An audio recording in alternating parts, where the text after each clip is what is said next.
os que são assíduos no horário, né? E nós já temos diversos aí, né?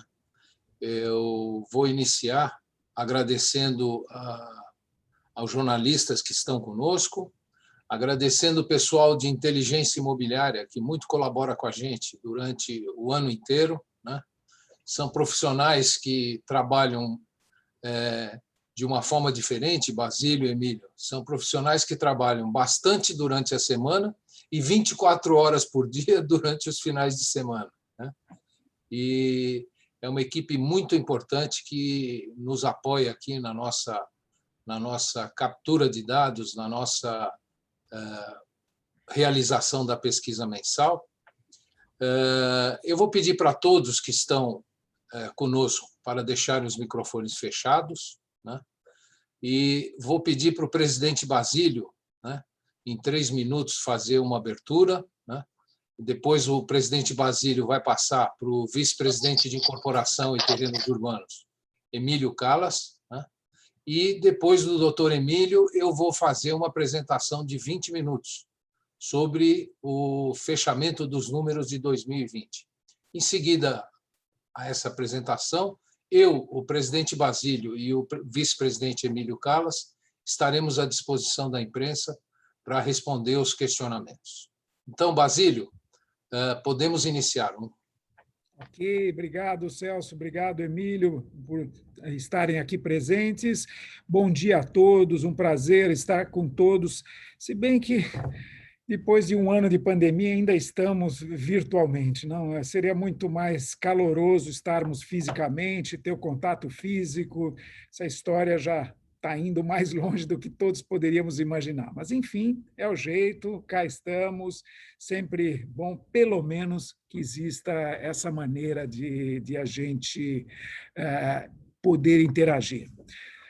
Pessoal, estou vendo aqui diversos amigos e amigas, e é muito bom ver que todo o mercado, né, todos os jornalistas que se interessam pelo nosso mercado estão aqui presentes para compartilhar essas informações. Como o Celso disse, vamos estar totalmente à disposição de vocês para responder perguntas. Mas uma breve constatação prévia, é incrível, o nosso Brasil nos reserva muitas surpresas. Nós reclamamos do cisne negro do ano passado, que surpreendeu a todos, mas vamos imaginar que dos últimos 5 anos, em 4, nós tivemos o tal do cisne negro.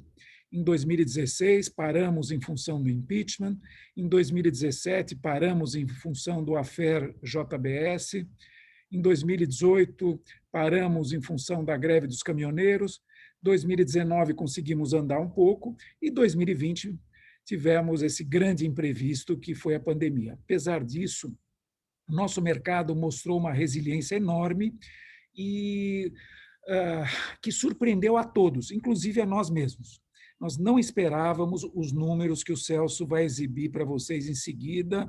Foi uma agradável surpresa, mas uma constatação de algo que ficou cada vez mais patente. Primeiro, a questão, o peso do componente juros de financiamento imobiliário no desenvolvimento do nosso mercado. Estamos na menor média histórica de juros. Hoje se consegue aprovar um financiamento por algo em torno de 6,5% a 7% ao ano, ou poupança mais 4%. É um juro ainda alto, mas muito mais atraente do que no passado. Isso permitiu que diversas pessoas pudessem ter realizado o seu desejo de aquisição da casa própria, que veio sendo adiado por anos em função das condições financeiras da economia e condições econômicas da economia. E o segundo ponto, muito importante também, é algo emocional, já conversei com alguns de vocês, que é o quanto hoje a moradia significa de pertencimento, de uma sensação de que, puxa, aqui é o meu porto seguro em relação às crises que assolam o país e o mundo. Aquela sensação de que, puxa, agora fechei a porta, estou dentro de casa, aqui dentro está só minha família, a crise está lá fora, as crises, os problemas, pandemia, ficou tudo lá para fora. Então, isso mostrou um desejo enorme de as pessoas adquirirem efetivamente essa casa própria. Casa própria é essa que vem sofrendo alterações de qualidade, de desejo muito grandes. A questão do cômodo extra para um eventual home office, uma cozinha mais transada, a necessidade de uma varanda para as pessoas poderem respirar um pouco de ar puro, e a maior automação, mas aí tudo temperado pelo bolso. Infelizmente, Emílio e Celso vão falar sobre isso, nós não estamos conseguindo ofertar as moradias que os paulistas e paulistanos desejam, em função das restrições, a nosso ver, equivocadas da legislação urbanística, mas seguimos oferecendo na medida do possível, porém com enormes limitações. Celso, é isso, meus 3 minutos estão aí, e eu passo, então, diretamente ao Emílio, agradecendo a sua presença, Emílio, agradecendo tudo que você faz pelo Secov e principalmente pelo nosso setor, que, graças a você, hoje tem uma relevância muito maior. Vamos lá, Emílio.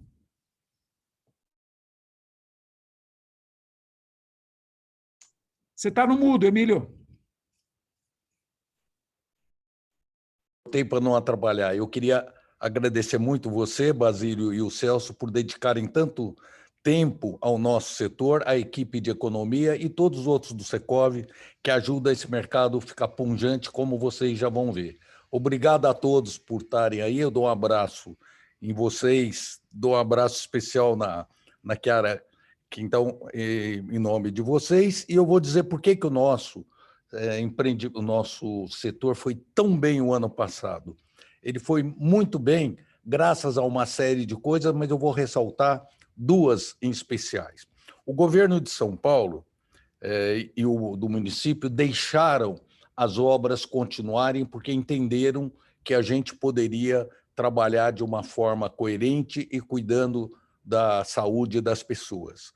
Em especial, os incorporadores foram muito maduros em tudo isso, promovendo todos os tipos de protocolo, e quem foi protagonista de tudo isso foram os operários, porque eles souberam se posicionar, se cuidarem e até saírem melhor do que se tivessem ficado em casa. Uma coisa clara que dá para perceber, depois, principalmente que o Celso falar os números, que nós temos uma demanda reprimida em São Paulo. Para vocês terem uma ideia, a venda nossa de 2020 foi em torno de 4% maior que 2019, que foi um ano espetacular. Mas notem que 2020 nós trabalhamos quase que só metade do ano, porque os estandes estavam fechados. Então, a força do nosso setor é muito sério, né? Nós estamos com uma certa atenção para um dormitório por 2 motivos, que a legislação atual, esse plano diretor, que é um pouco atrasado, nos leva a fazer apartamentos pequenos. Isso por um lado do lançamento. E por um lado do uso, o pessoal está precisando e querendo um apartamento um pouquinho maior, por ficar tanto tempo em casa.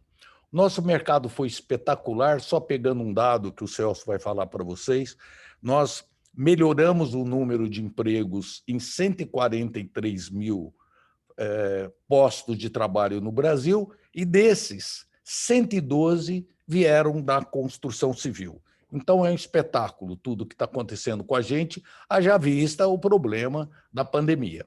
A parte de custos de obras realmente está preocupando, a gente achou que ela ia arrefecer em abril, a gente já está um pouco com dúvida, e uma coisa que a gente pode ter, a grosso modo, para todos vocês que trabalham na área, é que metade do que nós estamos produzindo e lançando aqui em São Paulo é de econômico, e a outra metade é de médio e alto. Isso é um número interessante. Dá para perceber depois, quando o Celso mostrar o que foi lançado e o que foi consumido, que está faltando apartamentos grandes.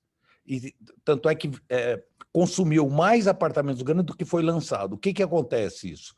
Porque nós queremos, a população quer, e a legislação não permite, porque quem trabalha na área está sempre oferecendo o que a população quer, o que o povo de São Paulo quer. Uma outra coisa que me deixa um pouco chateado, e o Basílio falou bem, que nós não conseguimos oferecer apartamentos para quem precisa. Nós poderíamos oferecer esse apartamento muito mais barato, em torno de 20% até 30%, se o plano diretor fosse um pouco mais desenvolvido, mais moderno. São Paulo é uma cidade muito pouco adensada e nós deveremos adensar essa cidade para poder fazer com que todos, principalmente quem ganha de 8 a 18 mil, possa viver nessa área que está cercado, que tem infraestrutura.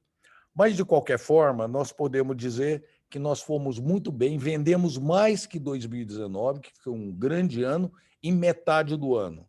Eu estou muito feliz por todos e pelo nosso setor e vamos continuar colaborando com o Brasil e propondo alterações que a gente acha que poderia modernizar a cidade. Obrigado. Muito obrigado, Basílio. Muito obrigado, Emílio. Eu vou compartilhar a apresentação, pedindo aí para alguém me fazer um positivo se ela entrou certinho aí no nosso vídeo. Entrou? Então, vamos lá. Foi um ano de pandemia, foi um ano diferenciado, vamos dizer assim. Como o Basílio disse, já tivemos o cisne negro de 2020, né? Desde 16 aí com cisnes negros. Mas foi um ano onde, a partir do mês de junho, né, com o andamento das obras e com a reabertura, mesmo que progressiva, mesmo que acontecendo pouco a pouco dos plantões de venda, nós fomos percebendo, né, que a aderência das vendas ao mercado de lançamento se deu de uma maneira, eu diria até, surpreendente, né? Relembrando a coletiva de imprensa da BCIP, né, quando falaram da surpresa que foi o ano de 2020, para nós também, em termos de vendas, foi uma surpresa o ano de 2020. Né? Fazer uma rápida apresentação para vocês, né, passando pela economia e passando por outros tópicos. Né? Nós temos para esse ano ainda, segundo o Boletim Focus, dessa última semana, nós temos ainda uma previsão de crescimento de 3,5%, mas, mesmo assim, a Fundação Getúlio Vargas, né, que faz as estimativas do PIB da construção civil, ela acredita que a construção civil ficará negativa. Eu acho que muito menos pelo mercado imobiliário e muito mais por, vamos dizer, pelos outros segmentos que compõem a cadeia da construção civil. A nossa taxa Selic, né, que se manteve praticamente durante o ano de 2020 a 2% ao ano, ela tem uma previsão de fechar a 3,5%. Alguns são mais pessimistas e acham que a taxa vai fechar em torno de 4%, 4,5%, mas eu vou chamar a atenção na hora de falar sobre isso, né, de que, mesmo que a taxa feche a 3,5%, 4%, a expectativa dos bancos que operam com crédito imobiliário é que essa taxa que o Basílio comentou, que são as menores taxas históricas, né, elas poderão se manter durante o ano de 2021, a taxa do financiamento imobiliário, para as empresas, para as pessoas físicas. Né? E, finalmente, o IPCA, né, que tem a previsão de fechar o ano a 3,6% ao ano. Ou seja, taxa básica de juros ainda baixa, né, no menor patamar histórico, e inflação sob controle, apesar de a gente falar disso um pouquinho mais no final da apresentação. Variação dos índices de confiança, né, elas são variações bastante sensíveis, né, em relação a tudo que acontece. Né? Provavelmente, na próxima captura, já com a eleição do Congresso, já mude um pouco, já melhore ainda a confiança das pessoas, a confiança da indústria, a confiança do comércio, mas, de toda forma, nós voltamos aí a patamares que nós tínhamos antes do impeachment, lá no ano de 2016. E acho que a grande preocupação do país é com a questão da taxa de desocupação, que ainda é muito alta, né? mas que a gente espera, com o retorno gradual da economia, que essa taxa de desocupação possa diminuir. O Emílio colocou este dado, que é muito importante. Vocês vejam que mesmo em 2017, em 2018, quando criamos aí 546 mil carteiras novas assinadas no país, e a construção civil participou com 17 mil novos empregos, nós já recuperamos uma pequena parte dos empregos que foram perdidos aqui a partir de 2014. Mas o que o Emílio falou que é importante é que o ano passado foram criadas 143 mil vagas formais de trabalho e a nossa indústria da construção civil, e aí sim, grande parte pelo funcionamento do mercado imobiliário, conseguiu criar 112 mil vagas. E a movimentação do que a gente percebe, não só na cidade de São Paulo, que a gente vai falar agora, mas no restante do Brasil, é que a construção civil será uma grande empregadora de trabalhadores formais durante o ano de 2021 também. E aqui são os arranjos familiares. O motivo de aquisição de imóvel ele pode ser por uma migração, ele pode acontecer por uma necessidade de melhoria de onde a família vai se instalar, ele pode acontecer porque eu quero ir para um imóvel maior, ele pode acontecer porque eu já posso ir para um imóvel menor, mas um dos fatores que normalmente influenciam bastante na demanda imobiliária são os arranjos familiares. E o Brasil continua aí, se vocês olharem aí de 2014 a 2019, nós temos aí 1.100.000 de modificações de arranjos familiares, por ano, que são capturados pelo IBGE. Ou seja, nós temos ainda um mercado muito latente para atender aí nos próximos anos. A questão do financiamento imobiliário, que eu vou passar muito rápido, que mostrou que o ano de 2020, mesmo com a pandemia, os recursos da caderneta de poupança financiaram 124 bilhões, aproximadamente 80% para aquisição de imóveis e aproximadamente 20% para a produção de novos imóveis. Mas foi um crescimento significativo, de 58%, que se apresentou principalmente na aquisição, foram 93 bilhões de aquisição, mas em 30 bilhões da produção de novos empreendimentos. Se vocês olharem aqui as estatísticas de construção, vocês vão ver que quando o mercado atinge o fundo do poço comercial, que foi em 2016, no financiamento para a produção foi em 2017.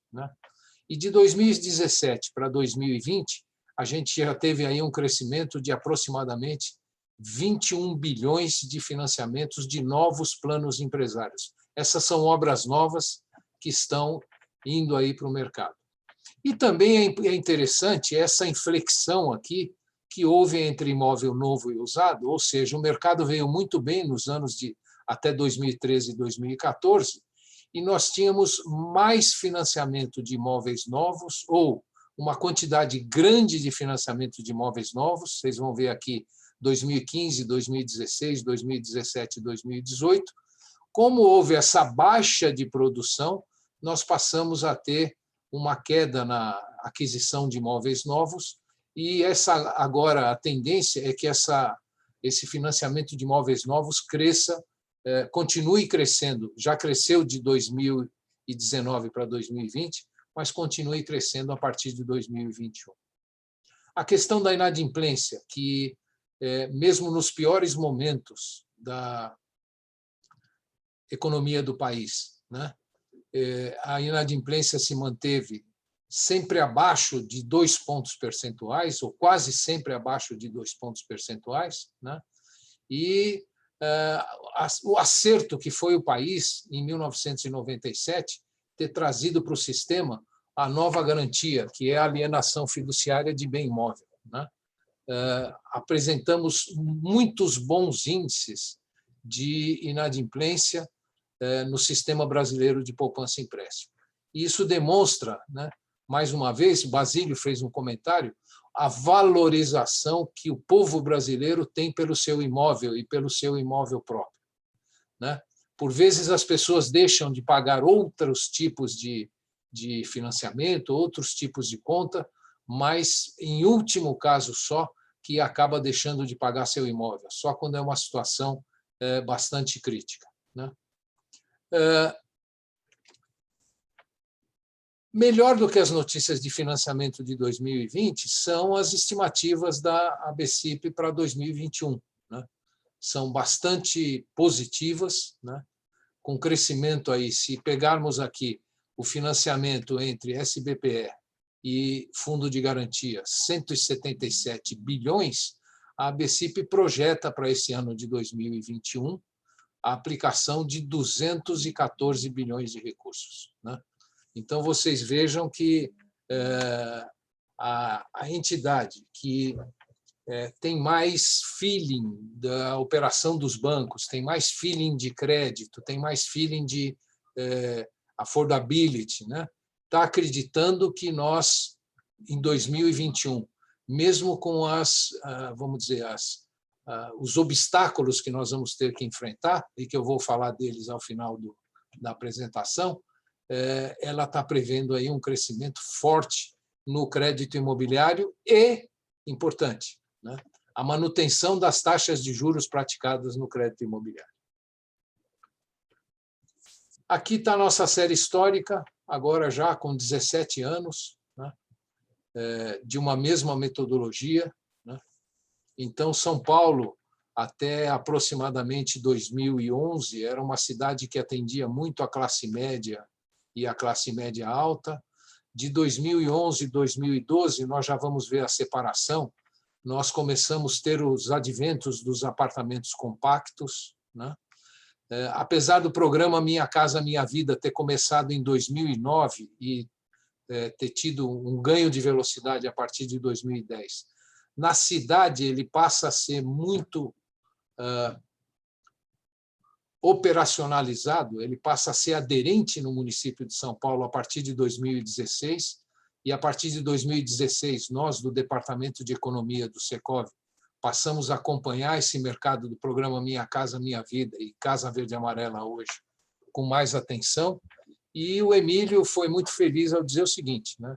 Hoje, se nós temos aí registrados 60 mil unidades lançadas na cidade, né, com uma queda pequena em relação ao ano passado, ao ano de 2019, isso é graças à possibilidade de termos um mercado de quase 50% de unidades voltadas para habitação de interesse social, ou seja, para o hoje chamado programa Casa Verde e Amarela. Muito interessante, Emílio, os distritos da Zona Sul, né, como estão fortes no mercado de lançamentos, né? Principalmente os bairros, os distritos de Vila Mariana, Santo Amaro, Moema e Ipiranga, né? E 10 dos 96 distritos da cidade de São Paulo hoje acumularam em 2020 o lançamento de 37% das unidades da cidade. É muito significativo, né? E aqui, para ficar de uma forma mais didática, né, essa separação que foi feita a partir de 2016, vocês vejam que o ganho que o programa, os imóveis econômicos, foi tendo ano a ano. Em 2016, lançamos pouco mais de 3.500 unidades, em 2017, 11.500 unidades, em 2018, 16 mil unidades, 32 mil em 2019 e praticamente 30 mil em 2020. Emílio, são 93 mil unidades que foram colocadas para atender famílias de renda de 2.000, de 3.000, de 4.000, de 5.000 reais na cidade de São Paulo. E isso mostra a importância deste mercado. E mostra também uma outra tendência, com esses 12 mil imóveis aqui de 2019, junto com esses 12 mil imóveis que a gente chama de compactos, né? Até um dormitório, estúdios até um dormitório, junto com estas 20 mil unidades, e esses 14 mil imóveis em 2020, junto com os 16 mil, mostra a indução que o plano diretor e a lei de zoneamento nos empurra os nossos incorporadores para a formação desses produtos, né? De toda forma, 49% dos lançamentos foram do programa Casa Verde e Amarela, 23% são de imóveis compactos de médio e de alto padrão e 16,6% é do nosso mercado tradicional. E aí eu compactuo com o que o Emílio colocou também, que nós temos uma demanda maior do que 16.600 imóveis de médio e alto padrão a partir de 2 dormitórios na cidade de São Paulo. Vocês vão perceber isso aí no decorrer da nossa apresentação, né? Então, lançamos, né, para não dizer que foram 60 mil, faltaram 22 unidades, lançamos 59.978 unidades. Em termos de VGV, de VGL, de valor de lançamento, caímos, né, de 35 para 27 bilhões. Né? Assim foi composto o nosso mix de lançamentos. Imóveis econômicos, leia-se, programa Casa Verde e Amarela, 49%, outros mercados, 51%, e em termos de vendas, 49% das vendas dos imóveis do Casa Verde e Amarela e 51% dos outros mercados. Né? Este aqui é o mapa da cidade com as principais linhas de metrô e linhas de trem, né? Aonde foram lançados os empreendimentos econômicos, né? E aonde foram lançados os empreendimentos de outros mercados, né? Mais uma vez mostrando uma grande concentração de lançamentos aqui na zona sul de São Paulo, né? As unidades econômicas, o programa Casa Verde e Amarela, lógico, muito mais viabilizado nas periferias. Nós estamos falando aqui de um produto que ele está com seus preços máximos ditados desde 2016, é R$240 mil na cidade de São Paulo. São produtos que hoje são vendidos por quase 200 mil de ticket médio, né? E eles se concentram nesses distritos, nesses 5 distritos, nós temos quase 1/4 da oferta. E há de outros mercados, naqueles distritos que mostramos ali atrás, né? Nós temos aí 5 deles, né, que concentram mais de 1/3 dos lançamentos da cidade. Ou seja, isso tudo mostra a tendência de desenvolvimento do mercado imobiliário na cidade de São Paulo, dados o plano diretor de 2014 e a lei de zoneamento de 2016. Nas vendas, nós conseguimos ter uma venda esse ano em número de unidades 4,5% acima do que foi em 2020. Isso para nós até o mês de abril, maio, junho era inimaginável, né? Mas a aderência do mercado a partir de junho e principalmente do mercado do último trimestre, né, fez com que a gente tivesse a realização, né, dessas 51.400 vendas, dando um crescimento em número de unidades para o mercado em torno de 4,5%. Né? Crescemos as vendas, né? 4% no total, um pouquinho menos de vendas, né? Gente, desprezível, né? Menos 400 vendas aqui, quase 400 vendas em outros mercados, e o mercado de Casa Verde e Amarela crescendo, continuando a crescer na cidade de São Paulo. Aliás, o mercado de Casa Verde e Amarelo só não cresce mais porque nós temos limitação de recursos também no orçamento do Fundo de Garantia, né? Lá no final nós vamos falar um pouquinho disso também, né? Os nossos valores de venda atualizados, né? Fechamos 2019 com 26 bilhões e fechamos 2020, muito próximo disso, com 25 bilhões vendidos. Isso mostra a força, a pujança, a saúde do mercado imobiliário da cidade de São Paulo, o maior mercado imobiliário da América Latina, aonde as empresas, se a gente for anualizar, né, se a gente for fazer uma anualização, aonde as empresas incorporadoras conseguem comercializar mais de 2 bilhões por mês, totalizando aí um valor de venda de 25 bilhões. Aqui há outra percepção que a gente está tendo, e que o Emílio já colocou também, que nós temos 33% das unidades lançadas de um dormitório e 2% de 4 dormitórios ou mais, né? E quando a gente olha as vendas, 28% são de unidades de um dormitório, em número de unidades, e 3% de 4 dormitórios ou mais. Ou seja, se tivéssemos uma legislação que nos permitisse ofertar mais imóveis, tanto de 3 quanto de 4 dormitórios, para a classe média, alta e para a classe alta, seguramente a gente conseguiria atender melhor esta demanda na cidade de São Paulo, né?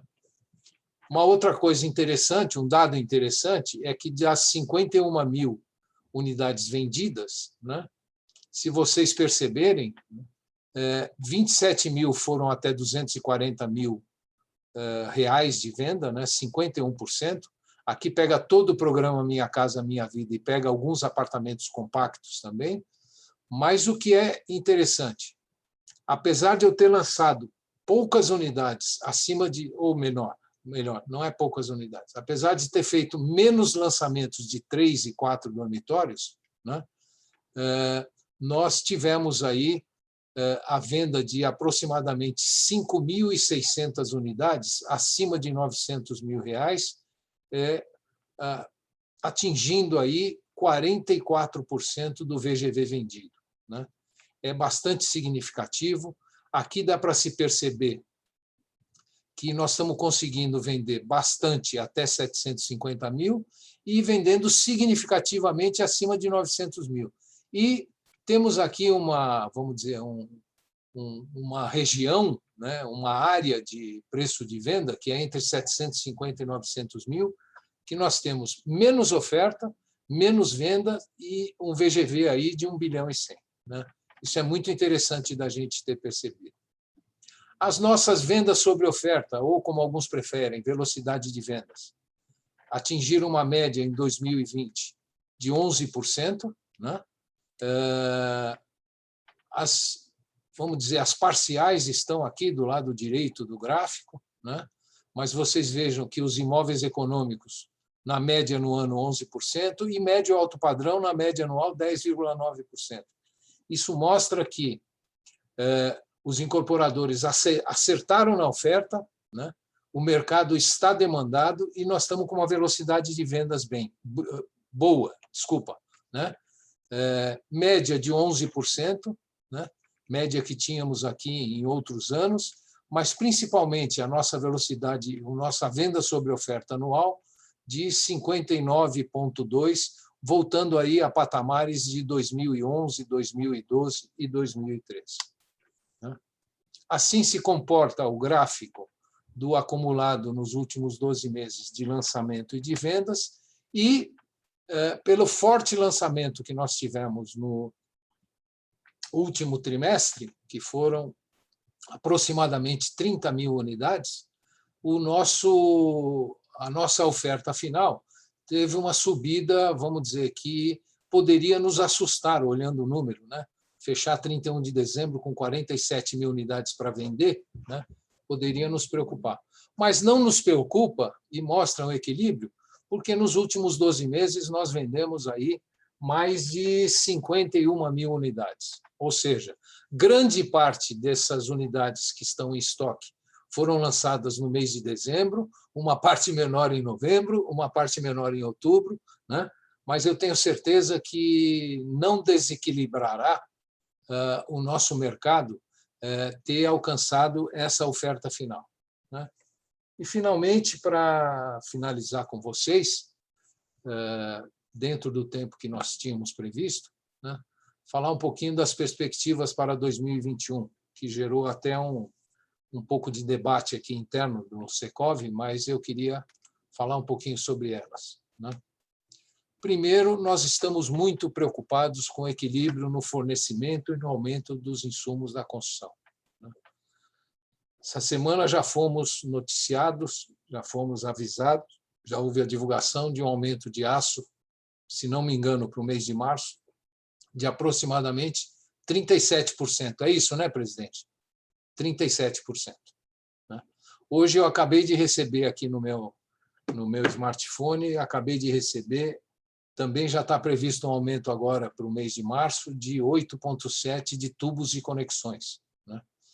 E nós, do setor de incorporação, do setor de construção, mas não só nós, as autoridades também, o próprio Banco Central, o próprio Ministério da Economia, estava esperando que esse equilíbrio de preços, nós devemos ter mudado de patamar de preço de alguns insumos, mas que esse equilíbrio de preço ele fosse acontecer a partir de março. Então, já estamos percebendo que isso não vai acontecer, mas é muito importante que a gente tenha esse equilíbrio tanto no fornecimento quanto nos aumentos dos insumos da construção, principalmente pela saúde do programa Casa Verde e Amarela, que não permite você ter grandes aumentos de custos de construção, porque os preços são limitados, e as empresas trabalham com pequenas margens.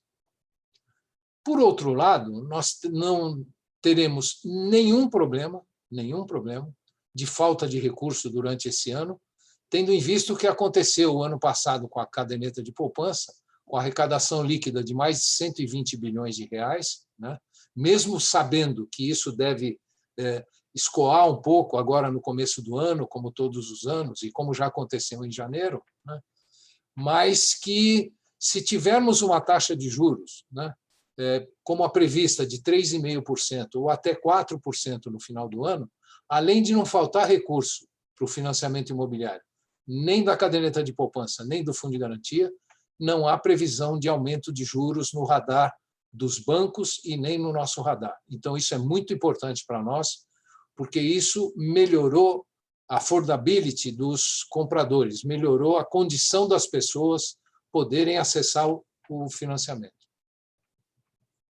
As últimas notícias são boas em termos de andamento das reformas administrativas e tributárias, a gente espera que isso realmente aconteça, e a aceleração da vacinação, quer dizer, já existe a expectativa aí de que grande parte da população esteja vacinado, pelo menos na primeira dose, mas grande parte já nas 2 doses, durante esse primeiro semestre de 2021.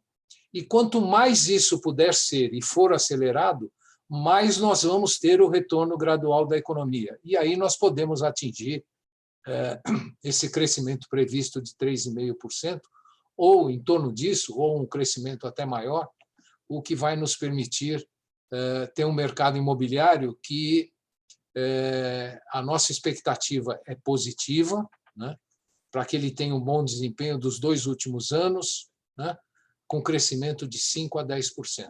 E aí eu vou fazer uma pausa, porque nem nós internamente tivemos vamos dizer, um consenso sobre o crescimento do mercado. Mas eu queria deixar claro para vocês que faz aproximadamente 1 ano, quando nós fizemos a nossa coletiva de imprensa, eu estou aqui com o meu último slide apresentado à época, nós estimávamos para 2020, viu, Basílio, o mercado repetindo o bom desempenho de 2019, lembrando que era fevereiro e não existia pandemia ainda, e em termos de unidades lançadas e vendidas, uma estabilidade. Então, vamos dizer, são projeções que são feitas, são projeções que levam em conta principalmente esses 4 pontos aí que eu coloquei acima dessa expectativa, mas nós, eu sempre converso isso com o Emílio, nós somos otimistas eu acho que de nascença, mesmo nos anos mais difíceis, como foi o ano de 2016 para o nosso mercado, quando conseguimos no final do ano a lei dos distratos, mesmo nos anos mais difíceis, a gente sempre que falava do mercado imobiliário do próximo ano, a gente traz uma expectativa otimista. Ou seja, afora essa questão de insumos, né, e afora outras questões, nós estamos otimistas em relação ao ano de 2021 com o mercado imobiliário na cidade de São Paulo. Então, é isso. Eu termino por aqui a minha apresentação, né? Vou tirar da tela a apresentação, que vai ser disponibilizada logo em seguida a nossa coletiva. E para vocês que quiserem no chat ou levantarem a mão, né, nós estamos aqui, doutor Basílio, Emílio, eu, estamos à disposição. Eu já vi que tem gente que abriu aí, a Karen já abriu aí o vídeo. Karen, pode falar a sua pergunta e para quem que você gostaria, de quem que você gostaria de ouvir a resposta, por favor. Celso, desculpe, Karen, só um segundinho, por favor. Bom que você está conosco, mas existem duas perguntas no chat. A primeira delas já foi respondida e a segunda é sobre o mercado de escritórios que você mesmo fez. É isso que você vai falar?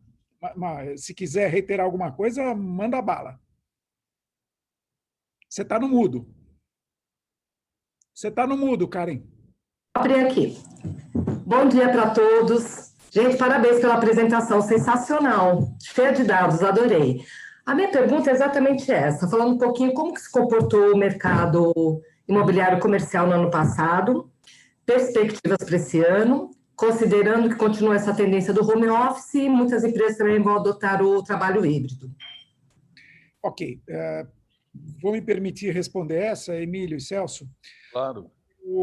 A nossa expectativa, no médio e longo prazo, Karen, é que o mercado de escritórios continue apresentando a mesma demanda que sempre apresentou.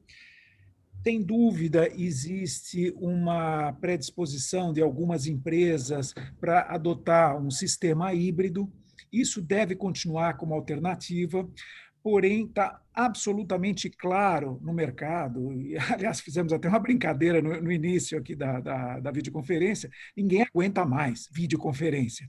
Então, é necessário o contato físico.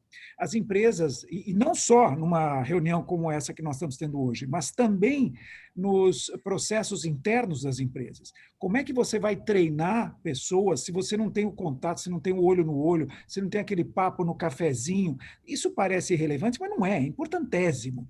Então, o máximo que nós acreditamos que vai ocorrer é um sistema híbrido onde, sei lá, as pessoas viajem menos, com certeza isso deve ocorrer. Viagens de negócios vão ser extremamente reduzidas, como já estão, mas devem permanecer assim.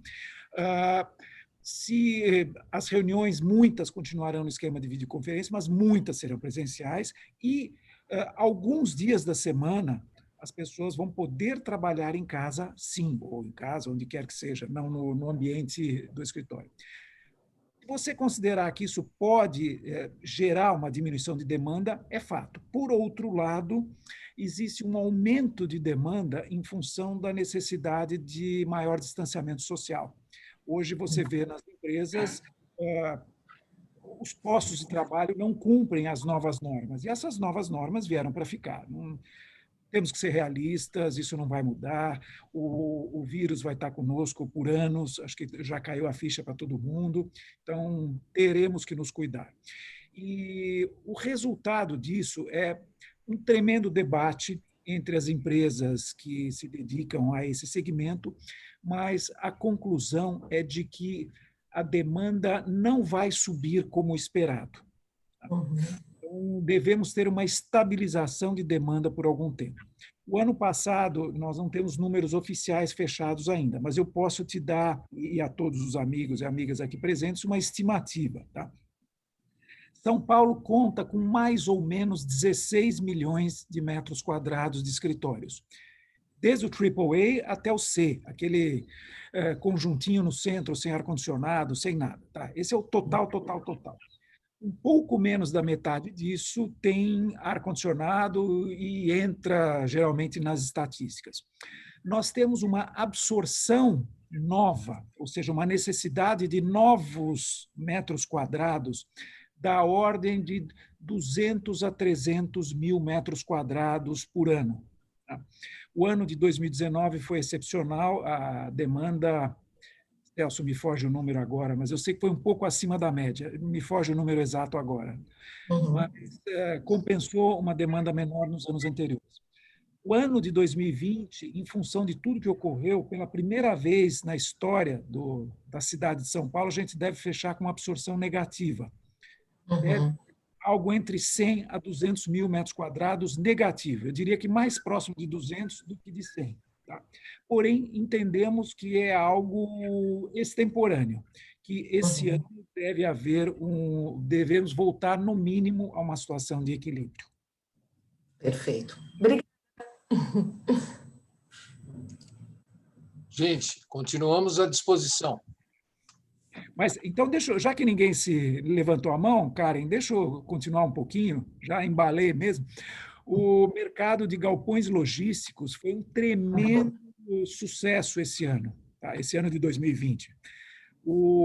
Nós temos necessidade, como vocês sabem, claro, novos centros de distribuição, pessoal se dedicando a compras online, escambau, tudo isso exige um baita preparo logístico, não é assim que acontece. E a absorção de novos galpões logísticos foi o recorde da história de São Paulo. Tá?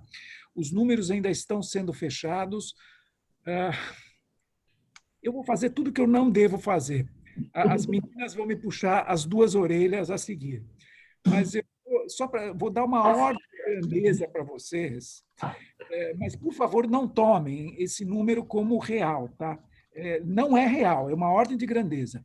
Parece que a demanda total, a absorção total, teria sido maior do que 1 milhão de metros quadrados. Se isso for confirmado, é grande pacas.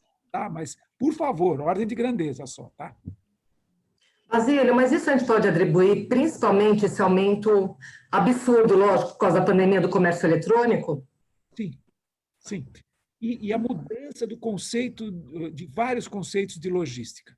E aquilo que antigamente, até 2019, quando a nossa vida era normal, nós aceitávamos que um produto podia levar uma semana para chegar na nossa casa, hoje nós queremos em 24, 48 horas. Isso significa uma necessidade maior de galpões de distribuição. Perfeito. É uma tendência que vai continuar, né? O comércio eletrônico é na vida de todo mundo, né? Sim, com certeza, Karen. Maravilha, obrigada. Bom dia, gente. Vamos lá, Felipe. Você está representando o Estadão? Isso, eu represento o Broadcast. Estou substituindo o Circe aqui, que ele teve um conflito de agenda. Eu estou substituindo o Circe hoje. Ótimo, Felipe. Sempre muito bem-vindo. Bom falar com você, como sempre. Obrigado. Então, eu vou perguntar um pouco sobre essa questão dos insumos, dessa pressão inflacionária nos insumos que vocês citaram na apresentação, que vocês achavam que em março a pressão inflacionária já começaria a se dissipar, mas acredito que agora ela deve se estender um pouco mais. Vocês têm alguma projeção de quando essa pressão inflacionária nos insumos vai diminuir? E vou fazer uma outra pergunta. Você acha que se a pressão inflacionária continuar se sustentando, isso pode afetar o mercado imobiliário aqui de São Paulo no termo das construtoras, principalmente nas menores, né? Acho que nas listadas em bolsa você não vai ter grandes problemas, mas nas menores, acho que isso pode ter um problema se continuar esse aumento sucessivo nos preços, como está acontecendo agora? Obrigado. Posso? Já que eu estou embalado. Claro. Felipe, vamos lá. As suas duas perguntas. A primeira, nós estamos surpresos, porque ficou claro, nós tivemos uma série de reuniões com as principais entidades de fornecedores de materiais no final do ano, e nos foi dito isso, que o Celso comentou, que haveria estabilização, um equilíbrio de oferta e demanda até o final do primeiro trimestre. Porém, isto até agora não aconteceu. Tá? Dando um exemplo, que talvez seja o mais crítico de todos, que é o mercado do aço. O aço, em função da crise, tivemos uma série de altos fornos desligados há uns anos atrás, e para você religar um alto forno não é brincadeira, são 6 meses, é um investimento de, sei lá, qualquer alto forno exige 100 milhões para ser reativado. Então, é algo que só é feito quando você sabe que vai ter demanda. e foram religados. E já estão começando a entrar em funcionamento. Então, tecnicamente, teoricamente, deveria já haver um equilíbrio maior, porque os aumentos dos insumos já foram absorvidos. Porém, fomos surpreendidos com esse novo aumento de 37% que está sendo anunciado para março. Não entendemos, confesso que não entendemos ainda a explicação disso, estamos surpresos. Isso se repete também em relação a outros materiais. E em relação à sua segunda pergunta, sim, isso nos preocupa muito e para todos os tipos de empresas, as grandes, as médias, as pequenas, é um aumento generalizado. O item, materiais de construção, talvez seja o mais relevante. Nós temos 4 grandes itens para você desenvolver um empreendimento imobiliário: o custo do terreno, o custo da outorga onerosa, o custo da mão de obra e o custo dos materiais.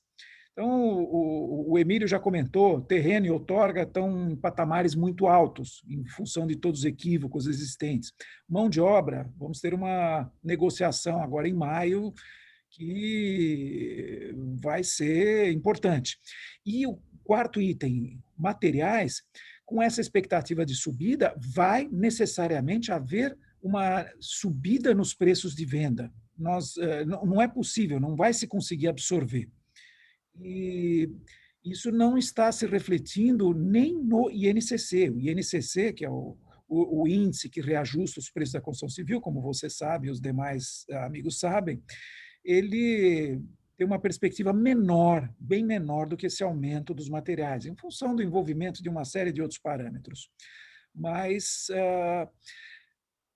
estamos, sim, preocupados e pode haver um aumento, sim, embora nós trabalhemos num regime de concorrência perfeita, porque existem mais de 400 incorporadoras atuando só na região metropolitana de São Paulo, não dá para você elevar os preços a seu bel prazer, todos nós seremos obrigados a elevar se isso efetivamente ocorrer.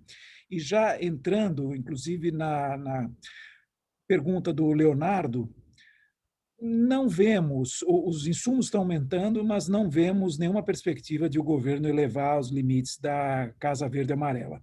Não vemos. Então, podemos chegar em situações bastante complicadas.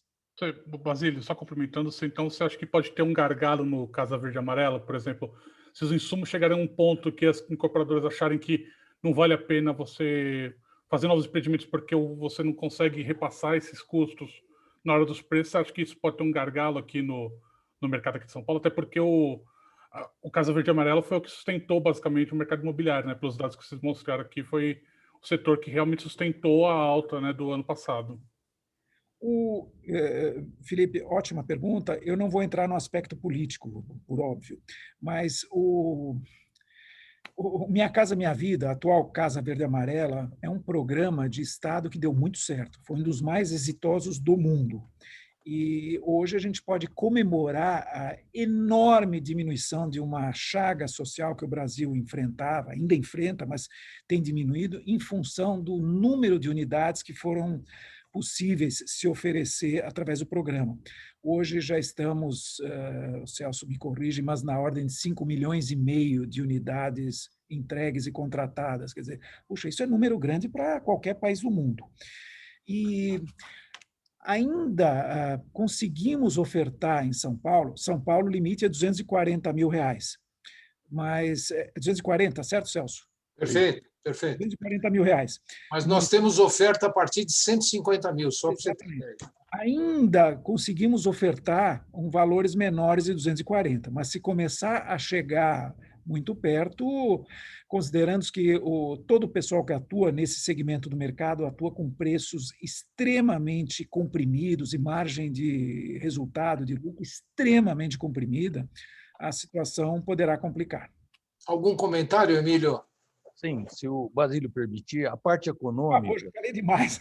Não, imagina. Quem trabalha na área econômica está ficando realmente num sanduíche, porque ou ele não pode aumentar porque já está no 240 mil, ou ele não pode aumentar preço porque, com a pandemia, as rendas não se recuperaram.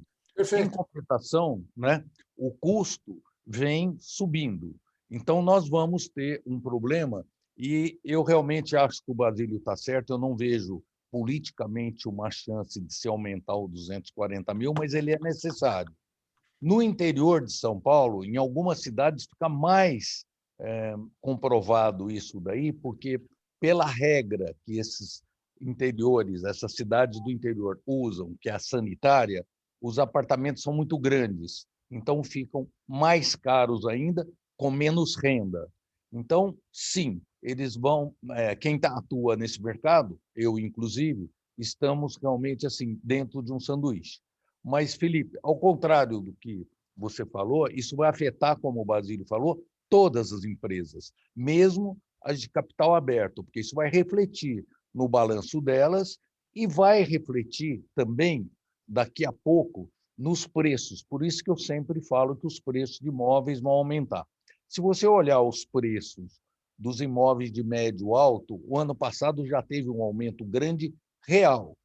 E esse ano eu estou estimando também, sem dados que eu possa projetar e fazer uma análise matemática, mas eu acho que 5 ou 6% real vai acontecer.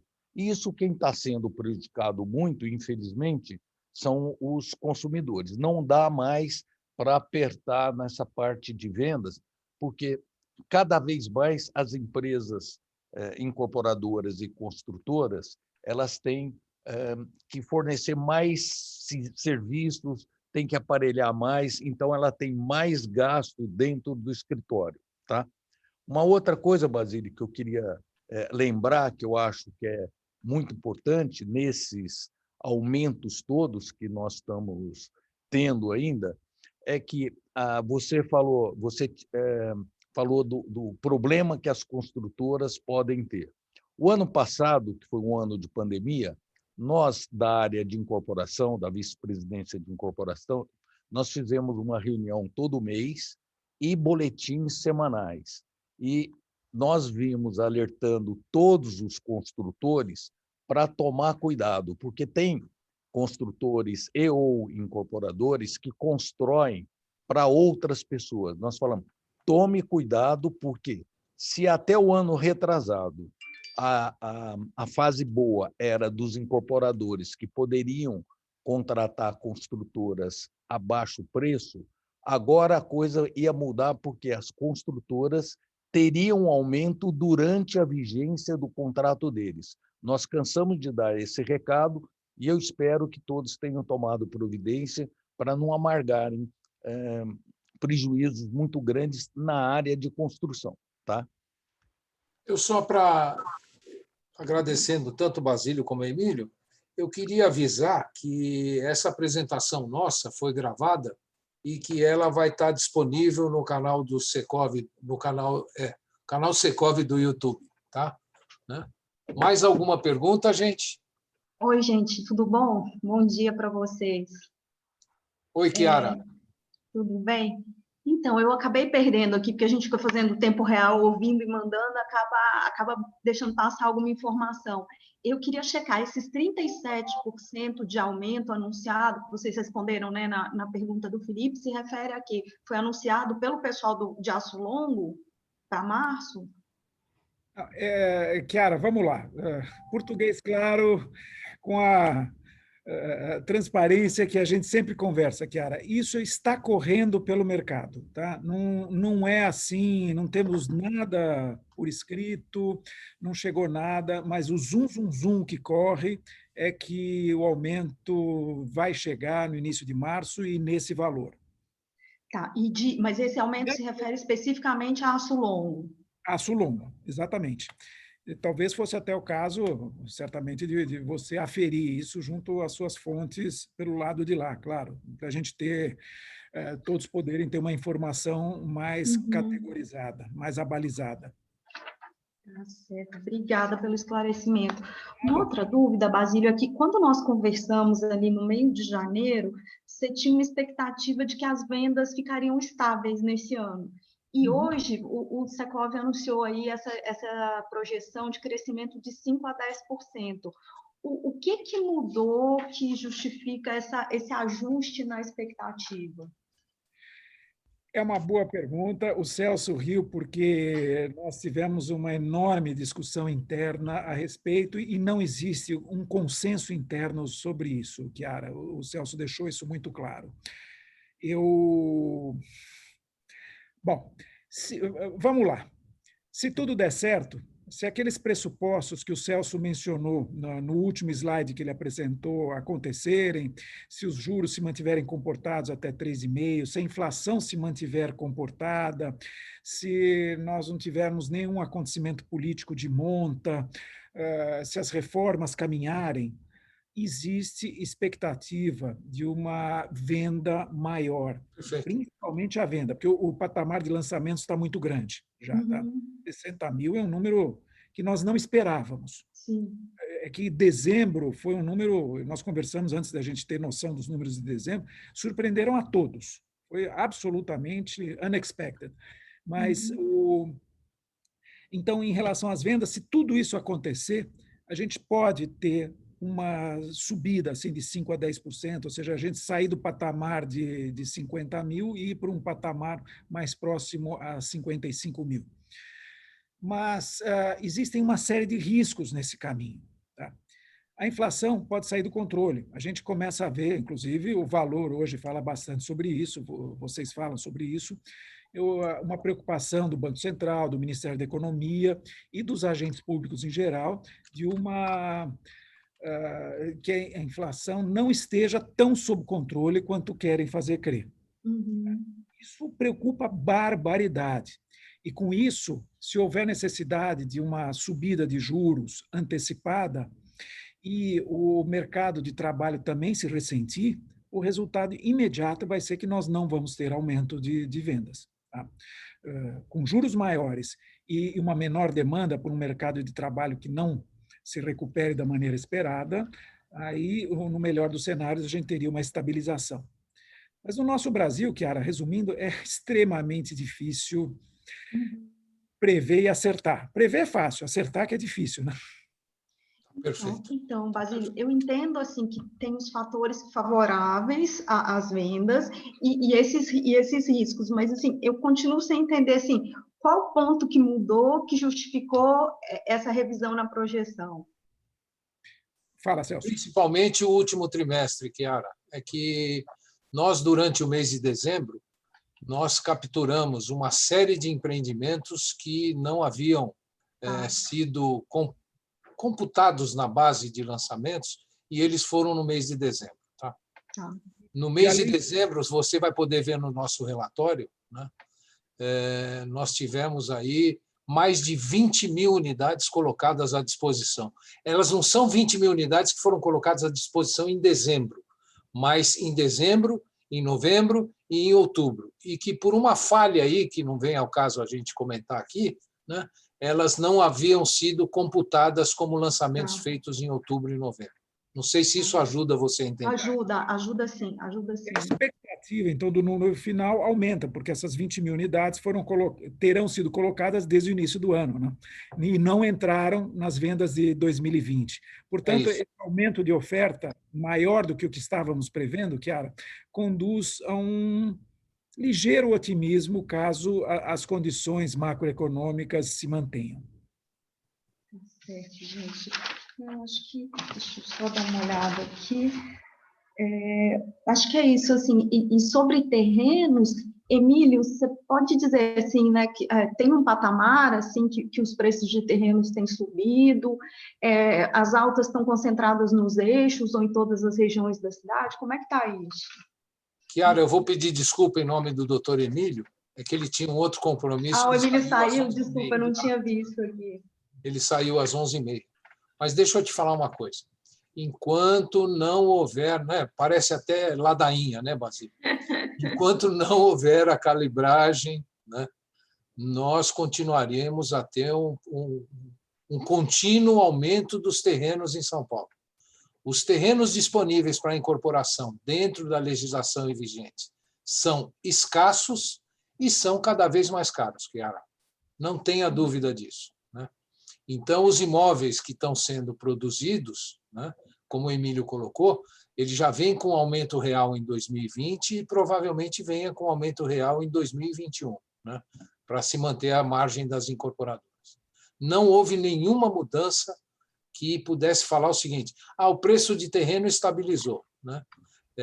Um mercado como o nosso, competitivo, um mercado como o nosso, de lançamento aí de 60 mil unidades, de venda de mais de 50 mil unidades, leva o preço do terreno, dadas as condições que nós temos, lembrando, da lei de zoneamento, a terem o seu preço majorado aí, né, durante aí, enquanto não houver uma solução para calibragem, para uma outra leitura sobre adensamento e outras coisas que a gente defende tanto aqui no Secov. Tá certo, gente. Obrigada.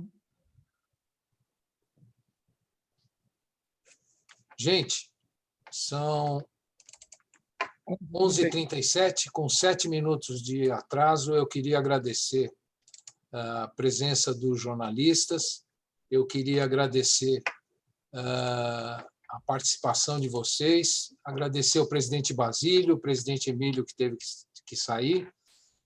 Lembrar, acabei de falar que essa apresentação está gravada no YouTube do Secov, e lembrar que tudo está indo para o site agora, após encerrada a nossa coletiva. Um grande abraço a todos e saúde para vocês e para todas as suas famílias. Basílio. Saúde a todos. Saúde a todos. Obrigado, pessoal. É sempre ótimo conversar com vocês e eu me coloco sempre à disposição quando quiserem bater papo. Abraço a todos. Obrigado.